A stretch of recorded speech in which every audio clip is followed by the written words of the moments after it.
نو هسې دې پورې مې وی چې علماو نه مراد ګوره دغه خلق دی. امام مالک بادشاہ سره په یو مسله ونښتو، یو مسله ده او بادشاہ سره په ونښتو چې قرآن قدیم دی که حادث دی. امام مالک ته وی چې دلته ولیکه چې قرآن حادث دی. اوس حادث او قدیم په دې دا طالبان پوهیږي، منطقي مسله ده. امام مالک وی چې قرآن په اعتبار د نقص سره حادث دی او په اعتبار د دې چې د خدای کلام دی نو قدیم دی، لیکن د خدای کلام دی د نقص تم زه حادث نه وایم چې بې ادبي ونشي چرته، د نقص تم نه وایم چې دا حادث دی چې بې ادبي ونشي. بادشاہ ویل لیکې دی، ویل نه لیکم، ویل ویې نیسئ، ویلی و لاسونه ورته رستو وتړل او په دې اوږو باندې په کوړو ووالو. په کوړو چې ووالو نو دا دواړې اوږې ماتې شوې. چې ماتې شوې نو ماتې جوړې شوې نو امام مالک به بیا چې مونځ کولو نو لاسونه به داسې تړلی نه شو، ځوړن لاسونه به نیولي. بعضې راویانو چې امام مالک نه روایت کړی دی نو هغوی دا لیکلي چې د امام مالک مذهب داو چې لاسونه زوړن نیسئ په مازه کې، حالانکه د هغه مذهب دا نه و، هغه د اوږې ماتې وې نو لاسونه به تړلی نه شو ځکه به زوړن نیولي. دا امام مالک. قاضی ابو یوسف د بادشاہ قاضی دی او هارون الرشید بادشاہ ورته راغی، مسئلے تپوس کو. قاضی ابو یوسف ورته وی وایا مسئلہ تپوس دا دے، بادشاہ دے او قاضی ابو یوسف کور تراغه د مسئلے تپوس ورته وی جامعت فی نهار رمضان، د رمضان میاشت کې مې خپل بیبي سره مجامعت کړی دی د ورځې، ما د پاره څه حکم دی؟ قاضی ابو یوسف ورته علیک، حکم ورته اورئ، علیک ان تصوم شهرین متتابعین، پتا لازم دی چې 2 میاشتې به پرله پسې روجې نیسئ. آمنا وصدقنا، بارک الله یا شیخ. لاړو انور قاضیان ورته وی چې یا شیخ فقد اخطأت في هذه المسألة، تیر نوتی. وی چې ولی؟ وی د کفارې خو ترتیب دی، سړی چې قصدن روجه وخوري نو د هغې کفاره 3 قسمه ده. اول دا چې مریه به ازادی، دویم دا چې 2 میاشتې به روجې نیسي، که دا 2 څیزونه یې نه شو کولی او نه و ورسره نو دریم دا چې بیا 80 مسکینانو ته به روټۍ ورکوي. نو تا د مرئی خبره ورته ونه کړه او د منځ نه دې ورته ووایي چې 2 میاشتې روجې ونیسه. قاضي ابو یوسف ورته ووایي چې خطا شوی نه یم، خبره دا ده چې دا خو بادشاه دی، زرګونه مرئیونه دي ورسره. اوس مې که ورته ویلی وی چې یو مرۍ آزاد کا نو ټوله روجه کې به هره ورځ یو مرۍ آزادولی او چې څه یې خوښه وی به یې کولی. نو دې بادشاه له مې ځکه داسې فتوا ورکړه چې د ملا ډوکې پې مات شي چې د آینده دپاره بیا په روجه کې داسې کار ونه کړي. مونږ به بادشاه له داسې فتوا ورکړو؟ مونږ به بادشاه ما نه تپوس وکړي چې جي ما ته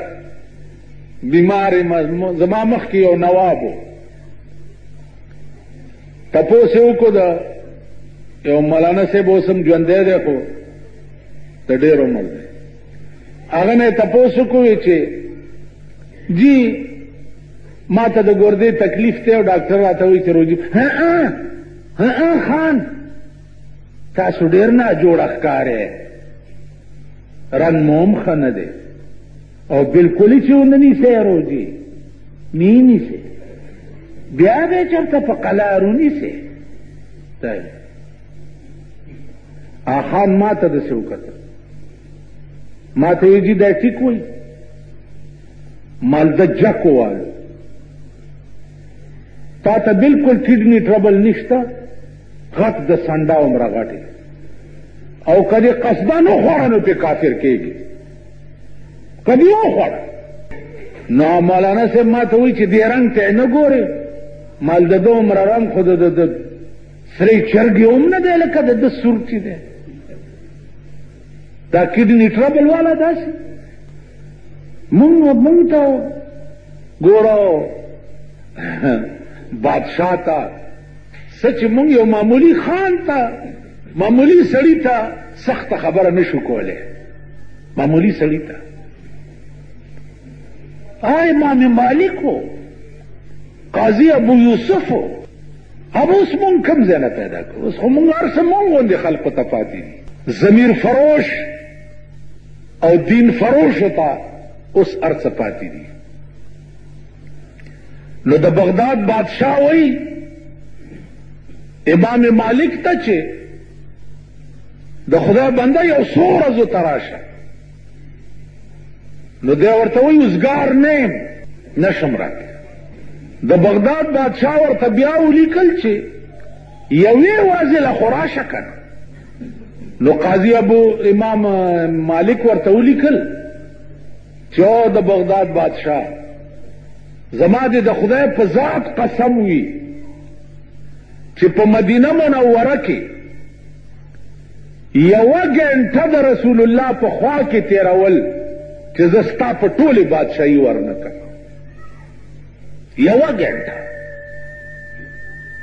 د پیغمبر د روضې سره یوه ګنټه ستا په ټولې بادشاهي ورنه کړم، زه د پیغمبر خوا پرېږدم او د بغداد بادشاہ ته ورشم. عزیزانو دا خلقو ائمه محدثین او ائمه مجتهدین، دا خلقو. نو اسی زه چې وایم علما ټکې وکړم، نو علماو نه زما دا خلق مراد. امام ابو حنیفه رحمت الله علیه بادشاہ ورته وی ته زما قاضي شه، هغه ورته ویل ما ستا د بادشاہ قاضي توب ته یو حدیث نه پریږدي، د پیغمبر یو حدیث دی، راته اجازت نه راکوي چې زه د بادشاہ قاضي شم. هغې ورته وویل چې کوم حدیث دی؟ امام ابو حنیفه رحمت الله علیه ورته وویل چې رسول الله صلی الله علیه وسلم فرمایلی دي چې څوک چې د قوم مشر شي ذبح بغیر سکین بغیر چڑے حلال کړي شي، بغیر چڑے حلال کړي شي. نو د قوم مشري او قضا زه ځکه نه کوم چې پیغمبر ویلی دي چې بې چړې حلال کړی شي، نو زه به بې چړې حلال شم که زه د قوم قاضي شم. په دې خبره بادشاہ سره اختلاف و او بادشاہ ونیو، په جیل کې واچولو، په جیل کې ولا زهر ورکه او په هغې مړ کړو. علما دغه خلق و. امام بخاری رحمت الله علیه داغه کتاب بخاری د ټول امت مسلمه په دې اتفاق ده چې اصح الكتب بعد کتاب الله البخاری، د قرآن نرستو دویمه درجه چې داغه د بخاری ده. اوس بخاری تاسو نوم ما چې تاسو ته واغست، بخاری شریف څنګه کتاب دی او څه کتاب دی او څه پکې لیکلي دي، نو دې دیوال ته ډولکې وهه که نه؟ تاسو خیال راغی زمونږ خلقو مثال د هغه بز احفش په شان. امام احفش شو دا په نحوه کې ډېر لوی امام، نو هغه دا ډېر لوی علم په چیله په وجه زده کړی و، چیله یې ساتلې وه. نو د استاز نه به چې سبق واغستو نو بار سارا ته به ووتو، چیله به ځان سره وویسته، نو د چیله مرۍ کې هغه پړی به ونیو او دی به ورته لګیا و چې ضربا یضربو، دا مبتدا ده او خبر ده او حال ده او ذوالحال ده او داسې دیچکا بیا ورکړه چیلای له چې پوه شوې نو چې چیلای مرای له دیچکا ورکې نو خو چیلای داسې کی سر کنه او ویل به دا نه ده پوهیله نو بیا به ورته شروع شو دا مبتدا ده او دا خبر ده او دا حال ده او دا ذوالحال ده او دا دا صیغه ده او دا صیغه ده او دا صیغه بیا به چې دیچکا ورکړه ویل به پوه شوې خو چې داسې بیا که چیلای به سر داسې کو او ویل به دا نه ده پوهه بیا به ورته شروع شو پاکستانی قوم د امام احفظ چیلای دی رحمان بابا شعر دے چھے طالبان با فراموش د دین کتاب کا طالبان با فراموش د دین کتاب کا د دنیا کتاب بگوری مونگ بنی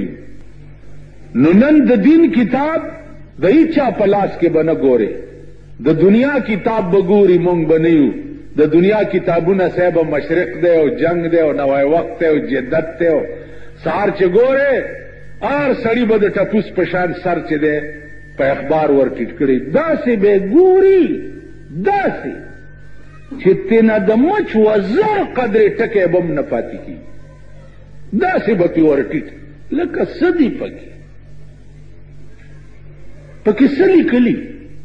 او ای پا ایمان چه پا پاکستان کی بم پا اخبار کی جا چرتا خبر او گورے او با گورے